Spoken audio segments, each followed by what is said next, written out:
Man, what is happening, my YouTube family? Of course, it is your boy B New coming at you this Monday morning.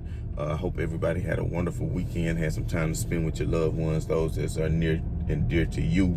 And first and foremost, as always, just want to send out positive vibes and vibrations to everybody who could be listening. I hope you have a wonderful day, a wonderful weekend, of course, a wonderful life. So, let's get it. No time to waste. So it's a lot of news and notes that we can touch on because, as we all know, it is a very busy time in the association. We are still in the playoffs, and although the Lakers have been eliminated and LeBron James is out of the playoffs, we still have some very interesting games left to see who will be crowned the NBA champion for this year. But before I jump into some of the games that transpired over the weekend that we all partook in, I did want to point out some Lakers news, of course. So we'll do that first. And one of the things that I was wondering was, LeBron James has a lot of mileage on his legs. That he's played, in 10 finals, and really 9 finals in the past 11 years. So he's been playing deep into June, year after year after year after year. And also 3 Olympics. So also the first Olympics, and then of course the 2 gold medal wins. I want to say in 2008 in 2012 and 2016. So with all of that being said, LeBron James has a lot of mileage on his legs, and I was wondering if he was going to partake in the Olympic Games, and of course. He said he is not going to, which I think that is great. I mean, I love to see LeBron out there competing, and I do like the Olympic format, especially with the teams being a lot more competitive than what they used to be. Of course, when I was young and just a child watching the Dream Team, them going against some of those foreign teams was really no competition whatsoever, because now every one of these teams that you play, hell, every team has at least 1 to 2 NBA players that's on this international team, and they playing for pride of their country, so they're going out to give it their all. So it'll be disappointing not to see LeBron James out there competing, but at the same time, it gives some of these younger players an opportunity to step up and do what needs to be done. We all know last Olympics, I want to say, when the USA, when they had their backs against the wall playing Spain, we all know with Marc Gasol and Pau Gasol kind of pushed the USA to the limit. But of course, LeBron James hit those clutch threes within the last minutes of the game. So if you didn't watch that Olympic game, go back and see if you can put it up on YouTube or something like that so you can check it out. But LeBron James is not going to be partaking of that. He's probably just sitting around saying, you know what, I need to heal my body. And we all know what happened the last time when he healed his body completely, and the tear that he was going on, because a lot of people saying that he's washed, a lot of people saying that he's over yet again, but we all know he was coming off the injury in that fateful day that he fell into his leg and damn near ruined the season. I mean, he was playing at an MVP caliber level. So LeBron James needs to get rest. Of course, Anthony Davis needs to get rest, and the Lakers need to make a couple of moves in the offseason, and they're not going away. So for people to think LeBron James is washed up, okay, he's probably not the #1 player in the league anymore, but I still give him top 4 or 5 if you have LeBron James on your team. And it might didn't seem like that the way the Phoenix Suns closed them out, but that was hella coaching by the Phoenix Suns, able to be able to just guard LeBron James the way they were in game plan to make the others have to beat you. But unfortunately, they just didn't have the others in place. And I'm not going to continue to talk about that, but I do bring some of these things up because people still continue to slander LeBron James for whatever reason. Instead of them focusing in on the games that's coming up, they still are just really loving it. Of course, we all saw Crowder's little dance and everything he did in his Instagram post. So let him revel in what he's reveling in now, because the Phoenix Suns are going to have a tall task in front of them with the Denver Nuggets. I can guarantee you that. And the Denver Nuggets is not the best matchup for them. I'm not sure how they played previously. That's something I do want to go look up before I start to give out any gambling advice or anything like that, or put money on it myself, just to kind of see how they matched up throughout the year. But I will say this, with Jokic being the center that's going to draw Aiden out of the paint, then it's going to be a lot easier for the Denver Nuggets offense to operate. Even though they are minus a Jamal Murray, the addition of Aaron Gordon has really had them playing lights out. So with all that being said, the way they were able to, I won't say dominate Portland, but to take care of Portland in 6 games was pretty impressive, seeing how the Clippers had to push their series to 7 games. So let's not take away from what the Denver Nuggets can do, but we won't touch too much on that because that's games that's coming up. We want to kind of touch on what's been going on over the weekend. But before I get into that, just to finish out my thoughts of what the Lakers need to do in the offseason, for one damn thing is I hope they can get rid of Kyle Kuzma. If they can get rid of Kyle Kuzma, then that'll be the best move that the Lakers can make. And I don't understand why they have extended him and gave him the money that they are giving him, but he is not deserving of that money, because when Anthony Davis went down, and even throughout the season when other players went down and you needed Kyle Kuzma to step up, he never became that guy. And as tall as he is and the way he's capable of getting to the basket, I don't know why his basketball IQ is as low as it is, and he just continued to jack up shot after shot. And like I said, I won't touch on that too much, but when I saw the tweet that he made, the tweet that Kyle Kuzma made that said, all this slander on my name, I'm going to have to remind y'all. Remind! I'm like, Soldier, but remind! How you going to remind somebody of something? Man, in order to remind somebody of something, then you must first have already done it. So what the hell are you reminding us of, Kyle Kuzma? Can you please explain to me what in the hell are you reminding us of? That time you got for 30 in the regular season? I mean, what have you done? What do we all need to be reminded of? Man, get him on the first plane out of here. That'll be the best move that the Lakers can make, is to free up that salary and get rid of him. You know, but we'll talk about, it's plenty of time to trust me, it's plenty of time to talk about the Lakers and the moves they need to make. So, like I said, I just had to touch on that because I saw the tweet from Kyle Kuzma, and then of course we all know Damian Lillard was on his IG and actually went live with LeBron James for a minute, and they chopped it up. So it looked like they was having both a good time. Might be on their way to Puerto Vallarta, wherever the hell you call these places. They might be on the way somewhere to Cabo or something like that, just to kind of kick it. Who knows what kind of plans they are making. Won't dabble too much on that, but I will say this. You know, Damian Lillard came out and said, I want J. Kidd to be the coach. I want J. Kidd to be the coach. And J. Kidd removed his name from the bucket. So J. Kidd removed his name from the bucket. That might be a sign saying, hey, I don't need to come there, because guess what? I'm about to be the Lakers' next head coach. We about to get rid of Frank Vogel. You come on down to LA and meet up with LeBron James, and we could do it like that. That could just be wishful thinking on my part. I try not to read too much into that. But, you know, he did quote Nipsey on the IG and said, you know, how long should I be dedicated? You know, when shall the opportunity for success come? You know, so with all that being said, who knows what's going on in his mind, because, you know, people want to say, well, you jump ship, you're loyal, blah, blah, blah. Man, imagine if KG would have left Minnesota in his prime. I mean, he was still damn good when he got to Boston, but those were his latter years. Imagine if KG would have left. Imagine if Barkley would have left Philly a lot sooner and went out west, you know, and surrounded himself with Kevin Jackson and Dan Marley and, you know, some of those great players that he was out there hooping with for the Phoenix Suns, where he had opportunity to try to go out and win a title. But no, he wasted a lot of years. There's so many players that waste so many years as far as with these organizations who have terrible front offices that cannot get them talent. And then you sit back and watch these other teams go on and win all of these championships, and it would be a crying shame. And Damian Lillard may go down in the Hall of Fame and stay with Portland his whole career and never win a championship. But how would he be remembered? If he was to go be a Laker in LA and win 3 rings or 4 rings, then how will he be remembered? And speaking of 4 rings, I'm gonna make a video about LeBron James' 4 rings that everybody want to scoff at and just look over. And I really want to make a video about that because, first of all, his 4 rings are the most of any active player in the NBA right now. His 4 rings is the most of any active player in the NBA right now. Kevin Durant, you have to win 2 more years in a row just to tie LeBron James in rings.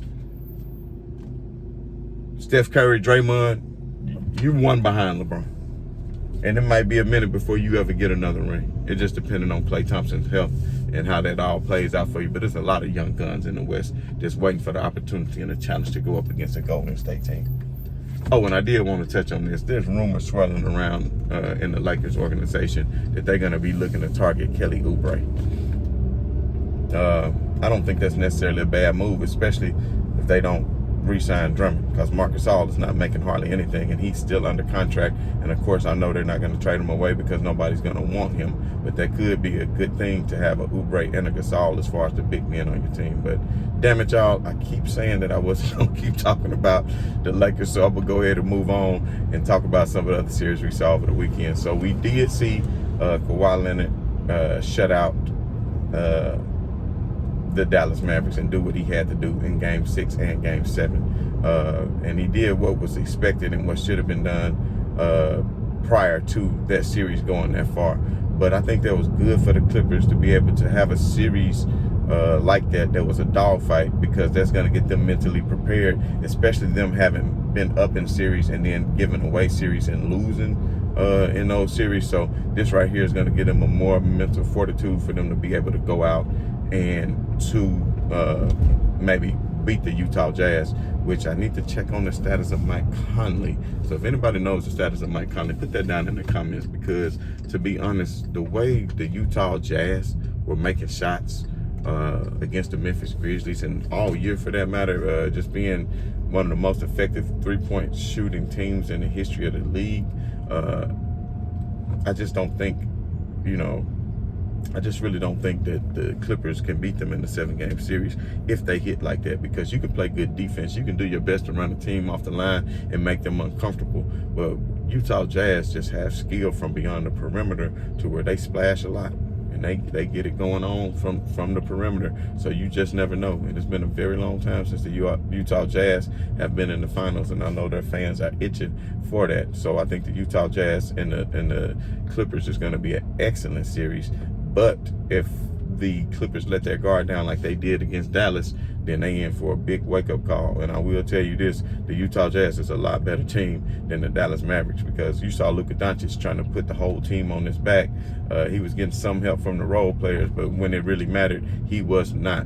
And you also saw Coach Lue make some adjustments in the series. And one thing, I never thought Coach Lue was just one of the best coaches in the league, but one thing that he does have is the courage to stand up to his players. He's not going to let any superstar run him. That includes LeBron James, because he stood up to LeBron James while he was in Cleveland when LeBron James met him head on about some things during the course of the game that maybe he did not like, or some of the looks that he may want to give him.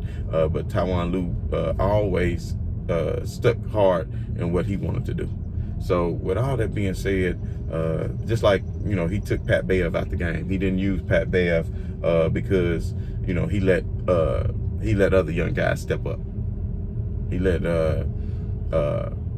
Terrence, I don't know why I want to keep saying Terrence Harris, but you know who I mean. He let him get a lot of those minutes and gave Pat Bev the DNP as well. And then on top of that, he gave Reggie Jackson a lot of minutes. He took Zubac out. He kind of went small and relied on Nicholas Batum, which I thought was a great move, because that spread the floor for them. And, we all know Nicholas Batum is capable of hitting threes, unlike Zubac.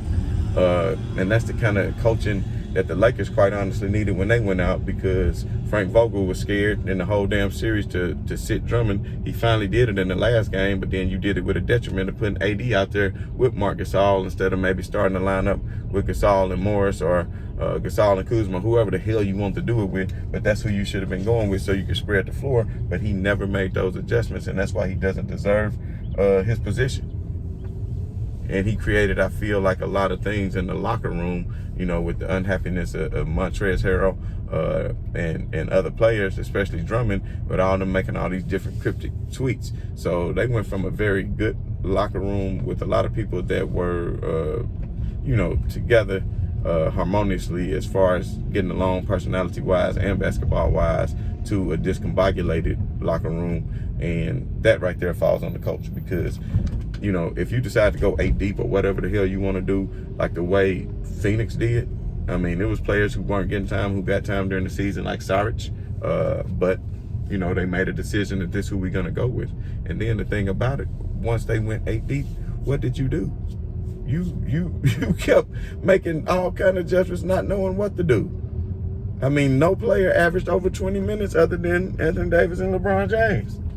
No player averaged over 20 minutes in the series, so I don't understand. He was just throwing people out there. But like I said, I'm not going to continue to focus on that. The Clippers did what they had to do, but I just had to draw that point in as far as the coaching of a Tyronn, whatever the hell his name is, Lou, versus that of Frank Vogel. So hopefully what I said before would be the case. And, Vogel only has 1 year left. Maybe they can fire him, buy him out his contract, promote Jason Kidd, and then maybe that will lure one Damian Lillard or others, especially point guards to come, especially if Dennis Schroeder is not re-signed, which we'll talk about that another day because I know we all have different opinions on that. But anyway, the Clippers did what they needed to do to close out the series. Kawhi Leonard played phenomenal, and I think he will continue to play phenomenal. But honestly, if I had to go ahead and pick somebody in the series, I will pick the Utah Jazz just because of the way they're shooting, and they had the best, I would say, home court advantage.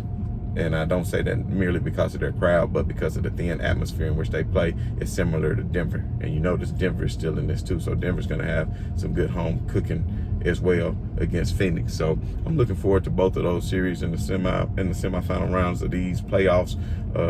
Did want to also touch on, of course, the Brooklyn game. As we all know, Harden went down. And with Harden going down, everybody said, well, they still won the game. And a lot of people, was out here yelling, I told you so. And they're going to do this and they're going to do that. But at the end of the day, the Milwaukee Bucks did exactly what the Lakers did. The role players played terrible. They shot 6 out of 30 on three-point shots. 6 out of 30 on three-point shots is just not going to cut it at all. Now, I don't really expect them to go out and do that again. And it wasn't because of phenomenal defense by Brooklyn. I think it was just more so nerves or whatever it was for Milwaukee. But we know the last 2 games of the season, Milwaukee played good against Denver, and that was minus of James Harden. So I'm pretty sure they're going to go back and watch film on that. And I also feel like adjustments will be made in this series. PJ Tucker's doing a good job on Kevin Durant. I won't say a good job because he's pretty much unstoppable, but he's making it a little bit harder for him. So as that series progresses, we'll see how that goes. But Giannis is going to have to step up a little bit more and have to give you more, and maybe that'll motivate the rest of his players. But with James Harden being out, I think it kind of evens up the series. We don't know how long James is going to be out, and if he is out, will they be able to beat the Atlanta Hawks in the next round? Yes, I did say the Atlanta Hawks, and I know a lot of people jumped on the Atlanta Hawks bandwagon yesterday and said Atlanta Hawks in the finals, Atlanta Hawks, blah, blah, blah. But I still think Philadelphia, honestly, will make the necessary adjustments to win that series. But I will say the Atlanta Hawks do match up very well against them. Capella, in that center position is not going to bow down to Joel Embiid. Joel Embiid looked like he may have still been favoring his injury just a little bit. But at the end of the day, Tobias Harris, Danny Green, and company, I think will be able to. It depends on how good Trae Young plays, because Trae Young is the truth.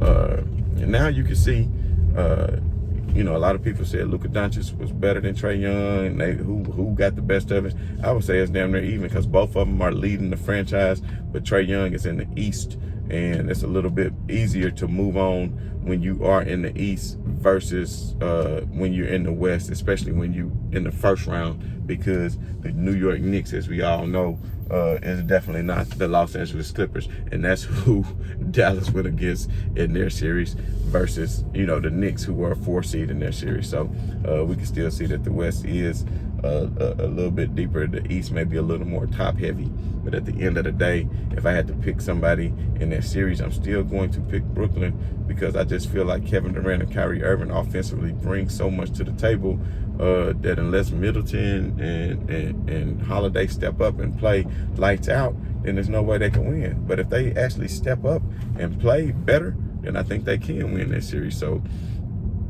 had to choose, I still say Brooklyn is going to take care of that series.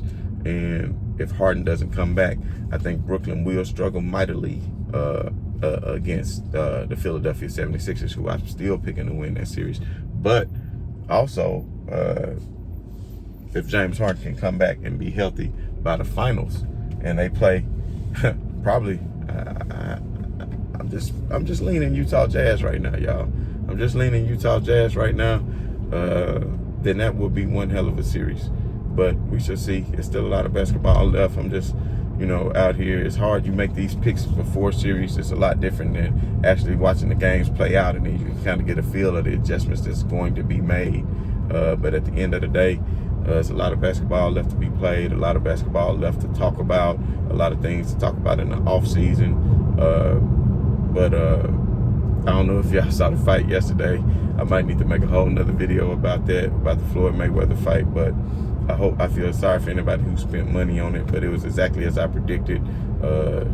That Jake Paul, or whatever the hell his name is, he's a pretty big dude, so I wasn't really expecting Floyd to knock him out, but I knew that he would probably exert too much energy in trying to hit Floyd, and Floyd has such great defensive prowess, he's not going to let anybody hit him, so we knew that Jake Paul would tire himself out eventually, and at that point, that's when Mayweather would start taking care of business. So, if you didn't see the fight, Paul was pretty much just leaning on him and clutching him all the latter parts of the round, and Mayweather was just giving it to him when he could, and it was just as anybody would have expected. Now, I will say like this, if Jake Paul, who is a much bigger fighter, you taking on a bigger fighter like that, then he has an opportunity to win, but at the end of the day, he doesn't have the experience and the stamina of one Floyd Mayweather, who has been in championship fights. Because I don't know if you guys ever boxed before. I remember the first time I ever boxed, after 2 or 3 rounds, I think after that second round, I was sucking so much wind, I was hoping somebody just go ahead and just stop the fight. But hey, it was not to be. It was not to be. But anyway, getting back to these series, I still want to say that Denver is going to take this series against Phoenix. Although I will strangely be pulling for Phoenix. I like Devin Booker. I like his respect to LeBron James. I like his moxie. I know at the end of the game, a lot of people didn't like it that he dunked, and they had some words that he continued to dunk, and he did this and that, and some bad blood. But at the end of the day, I like that. I like that when you got heart. So we'll see how that goes, and maybe he can put them on their back and become one of the next shining suns. I won't even say stars. Y'all like I did that, don't you? But anyway, I got a lot of things I need to take care of, so I will not continue to go on. But I just want to say, as always, y'all, right on to the real, and much love to y'all haters. I'm about.